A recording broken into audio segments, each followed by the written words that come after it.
దేవుడు సదాకాలము మనకు దేవుడై ఉన్నాడు.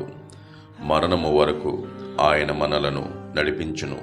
కీర్తన గ్రంథము 48వ అధ్యాయము 14వ వచనము. తుదకు ప్రభువు యొక్క మహాశక్తిని బట్టి ఆయన యందు బలవంతులయ్యుండుడి. ఎఫెసీ 6వ అధ్యాయము 10వ వచనము. పిల్లలారా, ప్రభువునందు మీ తల్లిదండ్రులకు విధేయులై ఉండుడి, ఇది ధర్మమే. ఎఫెసీ 6వ అధ్యాయము 1వ వచనము. ఈ పరిశుద్ధ వాక్యములు తండ్రి దీవించునుగాక. Amen, amen, amen. ప్రార్థన. భూమిని ఆకాశమును సృజించిన సర్వశక్తి గల దేవా, మీకే వందనాలు.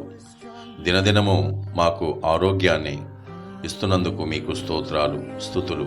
తండ్రి, ఎంతమంది ఈ వాక్యాన్ని వీక్షిస్తున్నారో వారందరికీ, వారి కుటుంబాలకు ఆశీర్వాదమునివ్వండి. మాతో పనిచేసిన వారిని, మా చుట్టూ ఉన్నవారిని, కార్మికులను, పోలీస్ వారిని, టీచర్స్ను, డాక్టర్స్ను, అనేక పనులు చేయించిన వారందరినీ ప్రేమతో కాపాడండి. వారికి ఆరోగ్యం ఇవ్వండి.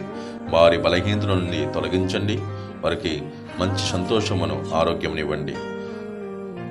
త్వరలో రానయ్యున్న మా ప్రభువును, మీ ప్రియకుమారుడైన యేసుక్రీస్తు వారి పేరట బ్రతిమాలి వేడుకునిచున్నాం తండ్రి.